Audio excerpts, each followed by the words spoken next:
Maybe? Probably not? No? Oh, okay, alright. Fine then, but I'm giving them credit anyway, damn it.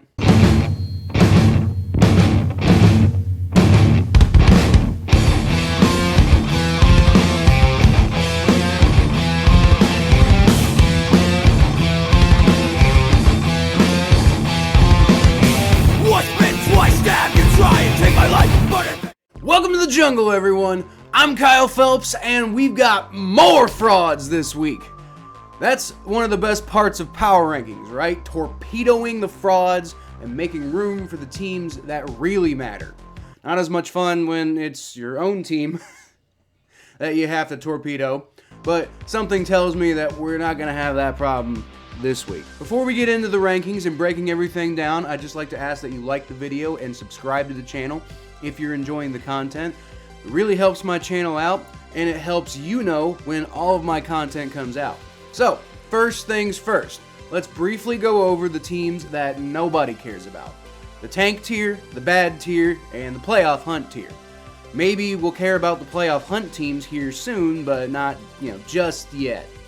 A few highlights from this group include the defending Super Bowl champion Los Angeles Rams, who really feel like a team in tank mode at this point. The problem? They traded away all of their draft picks. Dumbasses. Then there's the Cleveland Browns.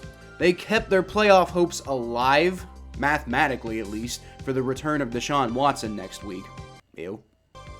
And then there's the Jacksonville Jaguars. Was that a sign of life that I saw against the Baltimore Ravens this week? Maybe?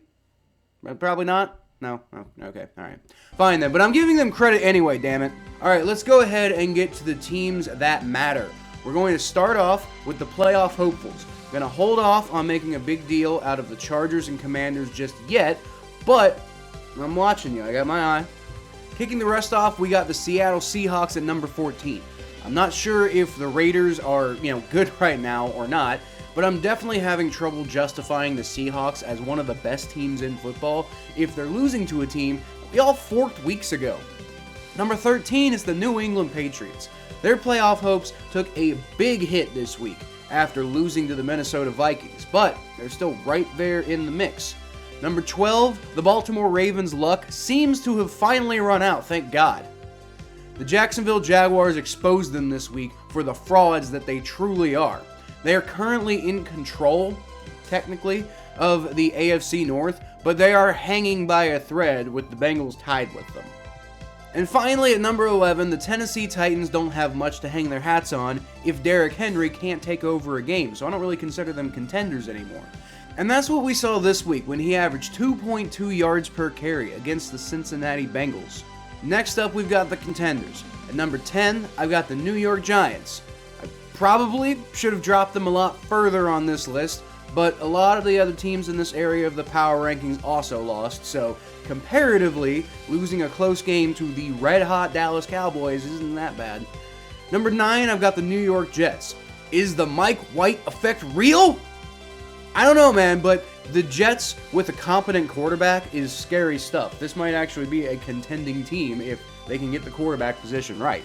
And if it's Mike White, then this is the world that we live in now.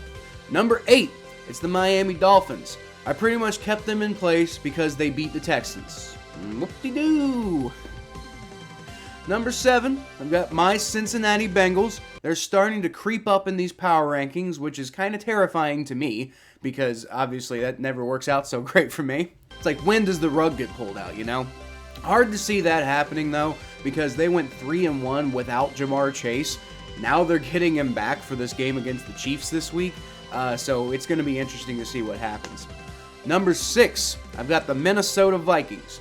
Beating the Patriots was great, but I'm not really quite sure if I'm quite ready to put them back in the Super Bowl caliber tier just yet. I still got that memory from the Cowboys game in my head, you're almost there, but we'll see. Finally, we're going to go over the Super Bowl caliber teams.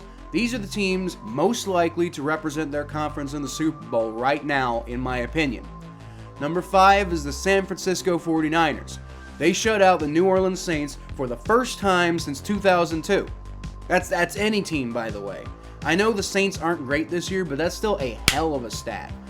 Number 4, the Dallas Cowboys are officially a problem until they prove they're not. What's crazy is they're one of the best teams in football right now, and they don't even lead their division. Fuck the NFC East for being so weirdly good this year. I don't get it. Number 3, it's the Buffalo Bills, who look a little suspect after struggling against the Browns and the Lions, but they're still finding ways to win, and that's still all that matters. Number 2, the Philadelphia Eagles heard your concerns about them playing the Indianapolis Colts close, and they raised you an offensive explosion against the Green Bay Packers. I'd be careful about counting them out at all if I were you. Finally, the Kansas City Chiefs stay at number 1 after knocking off the defending Super Bowl champion Los Angeles Rams. I know they're not any good this year, we just talked about that. But the Chiefs left no doubt about who was the better team after a 26-10 victory. So that's all I got for the power rankings this week, everyone. Here's the whole list at once, just to recap the teams that I have so far, for posterity or whatever. What do you think about the list? Was I too hard on certain teams for their struggles this week? Was I too lenient on others? Or did I underrate someone for something great they did this week? So let me know in the comments below, and I'll feature the best ones in my next video, like this one from my buddy Jordan Link, who said, at the end of that 69-yard touchdown run, never change. I'm glad you caught that, my friend. I try to have as much fun as I possibly can with these videos, so I'm glad somebody caught that fun little bit that I had in there. But that's all the fun we got for this week, guys. Thank you so much for watching. Y'all can always catch more of what I do at KylePhelps92 on Twitter, Facebook.com/ThePhelps, the Battle of Ohio podcast, which is on YouTube, Spotify, and Apple Podcasts, and right here if you subscribe. So we'll see how all the rankings shake out next week. But for now, I'll leave y'all, as always, with a hootie!